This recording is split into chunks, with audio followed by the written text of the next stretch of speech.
Et bonjour à tous et bienvenue sur Mathis YouTube, et aujourd'hui on se retrouve pour une nouvelle présentation de Mac, vidéo du week-end, et aujourd'hui on va se faire le PowerBook G4 Titanium, et cette fois-ci pour de vrai, parce que la dernière fois ce que je vous avais présenté c'était un aluminium, et j'ai marqué Titanium comme un débile dans le titre, parce que je connaissais pas les différences, voilà. Donc on peut noter déjà quelques différences, différences de couleur, différences de bordure aussi. C'est plus vieux, un aluminium c'est plus récent qu'un titanium.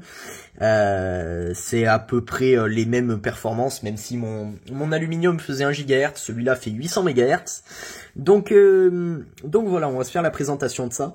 J'en profite pour préciser juste avant la vidéo que on est à 3 ou 4 abonnés d'arriver aux 400, donc franchement n'hésitez pas, ça me ferait super plaisir. D'ailleurs le palier des 300 jusqu'aux 400 je l'ai pas vu passer tellement c'est allé vite. Je sais que j'ai charbonné niveau vidéo pendant les vacances, mais franchement c'est allé super vite, donc je vous en remercie. Si on pouvait arriver aux 400 avant la semaine prochaine, ce serait cool, voilà. Donc alors pour commencer la présentation, je vais le débrancher, ce sera plus simple, de ce magnifique PowerBook. Alors je précise qu'il vient de chez la même personne qui m'a vendu le G4 MDD. C'était deux machines qui étaient à lui, quoi. C'est toujours Trèfle 2006. Donc voilà, qui est un ami à moi, un ami très proche. Donc la première fois que je l'ai vu, je me suis dit, tiens c'est bizarre, déjà Apple à l'époque, ils fournissaient pas beaucoup de ports avec leurs ordi portables. Mais en fait non, c'est caché là-dessous. Donc ça c'est une petite trappe, c'est très rare de l'avoir, hein, avec les petits logos dessus, parce que généralement les gens tiraient trop et l'arrachaient. C'est un ordinateur qui est très fragile, hein, quoi qu'il arrive, c'est super fragile comme machine. Donc on retrouve ici la panoplie d'IO, voilà. Il y en a énormément, c'est vraiment bien pour l'époque. On a du full DVI, on a du FireWire, de l'Ethernet, des USB, enfin bref, tout ce qu'il faut. Donc voilà, ça a été sous forme de petits caches coulissants comme ça. De ce côté-là, ben rien de plus, hein, à part de ce côté-là, bien sûr, un port pour le casque. Donc maintenant, on va se l'ouvrir. Vous allez voir que franchement, je trouve que c'est un ordinateur super élégant.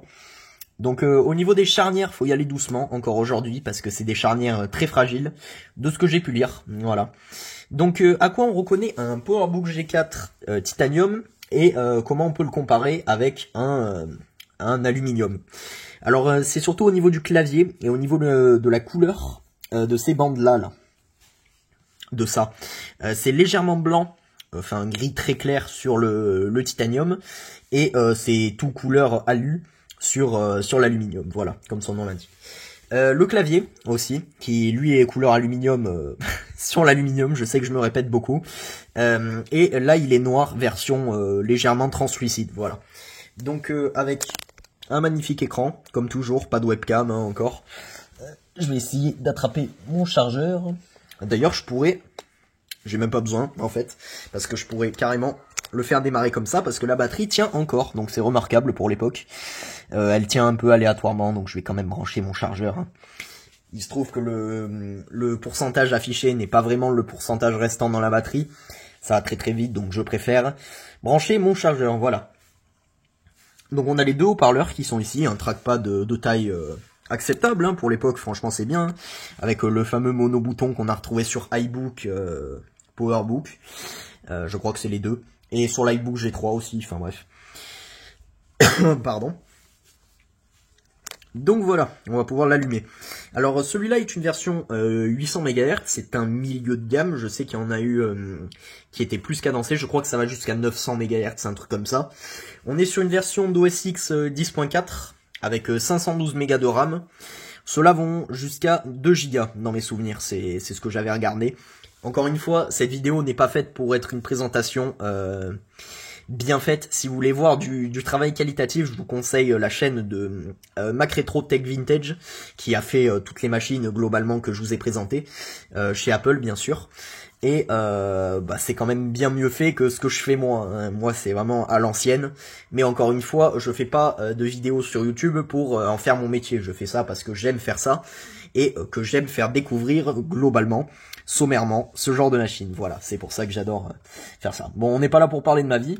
On va se regarder la config.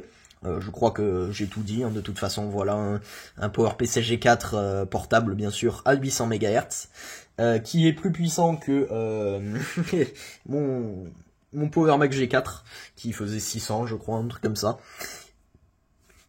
Donc voilà, une version d'OS X 10.4. Alors j'ai un dual boot là-dessus, très intéressant. J'ai un dual boot OS 9 et celui-là, OS 10.4. Donc si jamais je veux tester OS 9, ça peut être génial, c'est une installation qui m'a faite spécialement pour moi. J'aurais pu vous le montrer, mais bon, encore une fois, je suis vraiment pas expert là-dessus. Il faudra que je me renseigne comment on fait le dual boot proprement. On voit qu'on a des jeux déjà, OS 9. D'ailleurs, je suis même pas allé voir ce qu'on avait là-dedans.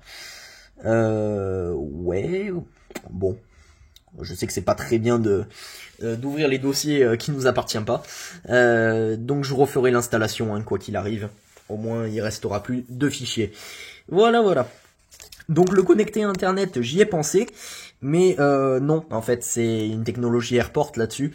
On n'a pas de carte Wi-Fi physique, donc j'arriverai pas à le connecter à Internet. Je sais qu'il y a des manips à faire, hein. Il faudrait que j'utilise mon téléphone pour le mettre en partage de connexion, mais ça reviendrait à une qualité de vidéo, je pense, amoindrie, parce que utiliser son téléphone déjà pour faire un film, c'est pas fait pour. Même si j'ai changé de téléphone, hein, il est quand même mieux que l'ancien. Donc voilà, j'ai changé de téléphone, mais c'est quand même pas fait pour faire deux choses en même temps. Déjà que je filme, voilà, je filme. Si je commence à aller dans les réglages et essayer de faire un petit partage de connexion, je pense pas que ça fonctionnera. Voilà. D'autant plus que j'ai changé de mot de passe et tout, enfin bref. Ce serait un petit peu chiant pour pas grand chose, parce que globalement, YouTube ramerait beaucoup, et on pourrait que faire limite du traitement de texte ou aller sur Wikipédia, voilà. Donc on a quelques jeux, voilà, Age of Empires 3. Bon, moi les jeux, je précise pour vous dire que j'ai jamais trop connu ça sur macOS. J'ai découvert macOS avec le Power Mac G4, hein, encore une fois. Et donc j'ai jamais trop pu m'intéresser au jeu. Donc voilà. Donc j'espère que la vidéo vous aura plu, elle était encore une fois très courte, hein. C'est souvent très court quand ça parle d'ordinateur portable, parce que bon, j'ai pas grand chose à dire dessus. C'est quand même une très belle pièce que j'ajoute à ma collection, hein, que j'avais pas, et surtout vu le prix que ça vaut aujourd'hui, en avoir trouvé un dans cet état, je peux vous dire que c'est génial, même si encore une fois c'est un ami à moi qui me l'a vendu, voilà. Donc encore une fois, je précise pour me répéter, on est vraiment à pas beaucoup d'arriver aux 400 abonnés, donc n'hésitez pas, ça me ferait super plaisir. On se retrouve le week-end prochain, ou le week-end d'après, encore une fois, pour une nouvelle vidéo. Donc j'espère que celle-là vous aura plu, et puis moi je vous dis à la prochaine, bye!